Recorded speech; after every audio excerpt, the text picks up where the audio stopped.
If you're a Steelers fan, you might want to buckle up because things are getting wild.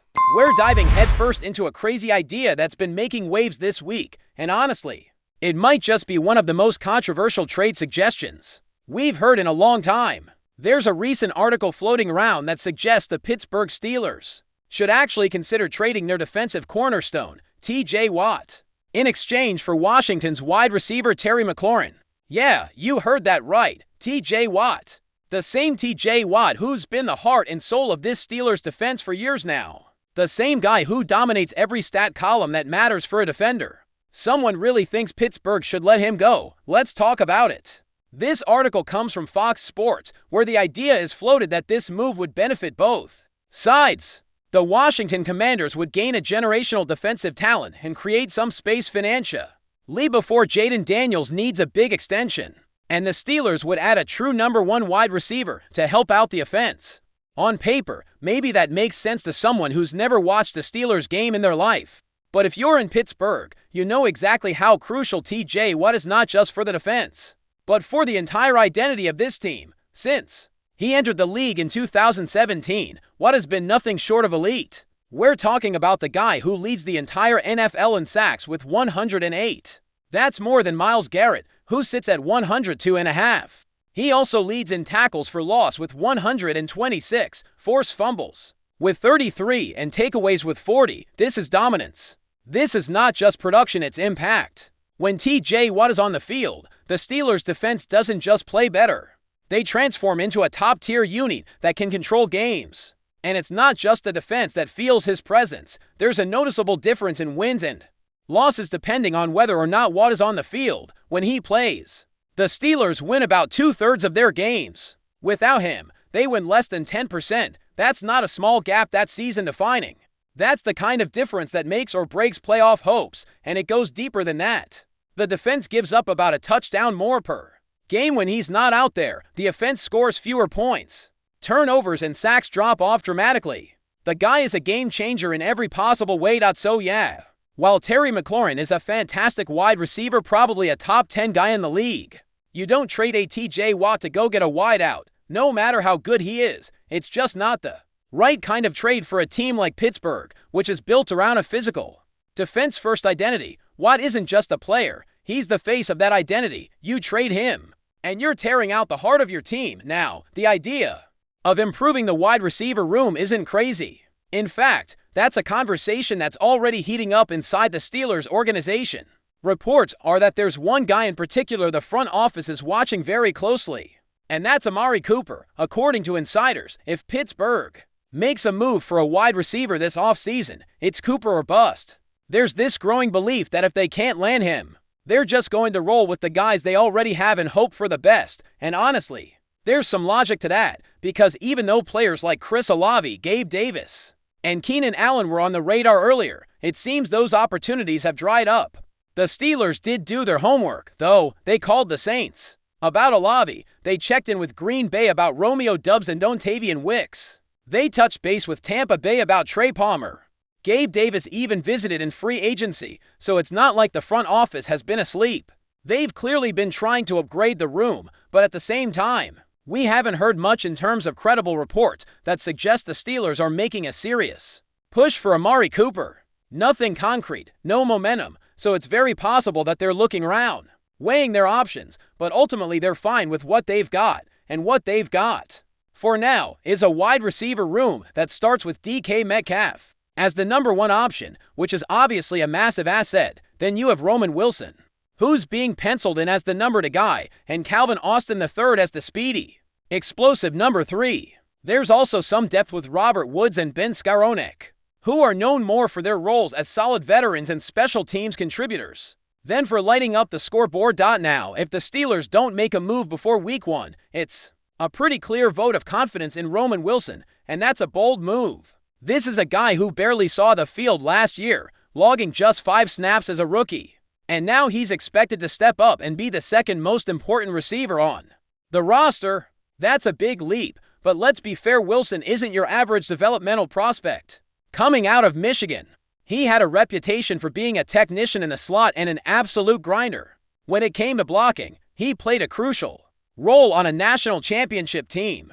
And even though he's only around 185 pounds, he brings way more physicality than you'd expect. That's what makes him such a good fit in Arthur Smith's offense, which puts a heavy emphasis on receivers being able to block in the run game. And that's where Calvin Austin falls a little short. Now don't get me wrong, Calvin has the skills to be an electric playmaker. His speed is ridiculous, his route running is crisp, and he's got underrated hands. But in Arthur Smith's system, the number to wide receiver has to block. It's not negotiable. That's why last season, even though Van Jefferson was basically invisible in the passing game, he still outsnapped Calvin by over 100 snaps. He could block, and that's what the system demanded. So if Roman Wilson can step up and be the guy who not only runs precise routes, but also lays down blocks like a tight end, he's going to be on the field a lot. That's why, in those 12 personnel looks where you've got the tight ends and only the wideouts, expect to see Wilson out there, alongside Metcalf, not Calvin. Then, in more pass-heavy situations, Wilson slides into the slot, Calvin goes outside as a Z, and you've got a trio that can actually stress defenses vertically and horizontally. That's a smart setup. You're not just putting your best athletes on the field, you're putting the right combinations out there for the down and distance. DK is your alpha, your chain mover, your red zone threat. Calvin is your speed guy who stretches the field. Roman is your in-between option who can block, run clean routes, and give you flexibility. That's a group that could work if Roman Wilson takes the lead. And just to be safe, the Steelers have Robert Woods in the mix. He's basically insurance. If Wilson struggles out the gate or can't handle the blocking responsibilities, Woods can step in and play that early down role. He's not flashy, but he knows how to operate within the offense, and he can give you professional reps, ideally. Though, Pittsburgh wants Wilson to win that job in camp, start week 1, and never look back. Now that sets the stage for what could be a very interesting season, not just for the receivers, but for the entire offense. Because as all of this is going on, there's a huge narrative forming around the quarterback position. Aaron Rodgers recently confirmed in an interview that this upcoming season will likely be his last in the NFL, and the media, as expected, absolutely lost their minds. So Rodgers goes on the Pat McAfee show, gets asked directly whether this is going to be his final season, and he gives an honest answer. He says, "Yeah, this is probably it for me. That's it. No drama, no press release, no camera-ready retirement tour. Just a straight answer to a straight question." But somehow, parts of the media spun it into a selfish move, like he was trying to steal the spotlight or make the season all about himself. Give me a break. This is the same media that celebrated Derek Jeter announcing his final season with the Yankees, and gave Mariano Rivera a standing ovation everywhere he went the year before. But with Rodgers, suddenly it's a problem. Suddenly, it's a distraction. Suddenly he's making it about him. Let's just be real, the media's had it out for Rodgers since that whole COVID immunization drama back in Green Bay.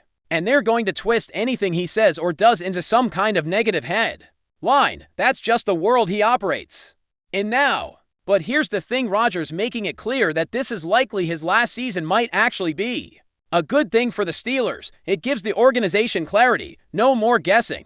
No more wondering if the quarterback is going to hang it up or come back. They know exactly where they stand. Rodgers is here for one shot, 1 year to try and win it all. After that, they can move on with a plan. Maybe they draft a rookie next year. Maybe they swing a trade. Maybe they already have a plan in place. But now they can build around the idea that the future starts in 2026. But before we dive in, don't forget to subscribe to Steelers Nation Central and hit the like button on this video. Your support helps us keep bringing you the latest updates on the Pittsburgh Steelers. And don't forget to share your thoughts on the news in the comments below.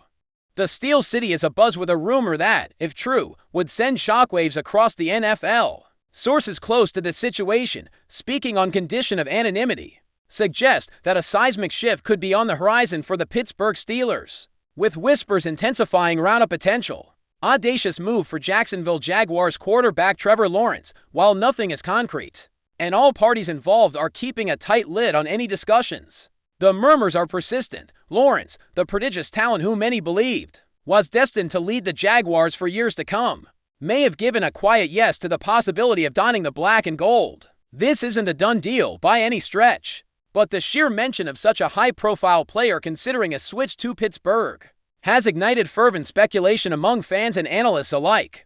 The idea of Lawrence in a Steelers uniform immediately conjures images of a revitalized offense, a dynamic passing game, and a new era for a franchise steeped in defensive tradition.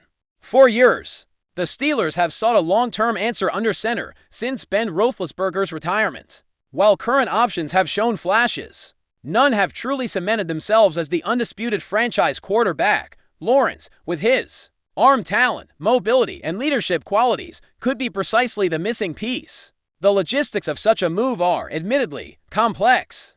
The Jaguars would likely demand a king's ransom in draft picks and perhaps even established players, given Lawrence's age and potential. However, the very fact that this conversation is even occurring suggests that there might be an underlying current of dissatisfaction or a strategic reevaluation somewhere in the NFL landscape. Could the Jaguars be considering a different direction? Or is this purely an opportunistic move by the Steelers to gauge interest in one of the league's most promising young signal callers? Fans are already imagining the possibilities.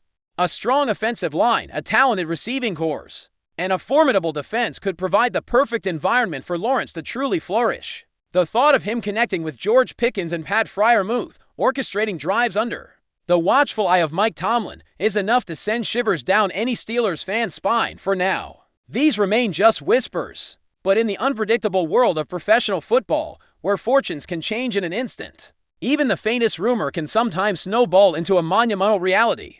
The coming weeks promise to be interesting as the NFL rumor mill continues to churn, with all eyes on Pittsburgh and Jacksonville to see if this astonishing possibility gains any further traction. That's it for this update. If you enjoyed the video and want to keep receiving exclusive news about the Pittsburgh Steelers, make sure to subscribe to Steelers Nation Central and give this video a like. We always look forward to hearing your comments and opinions. See you in the next video.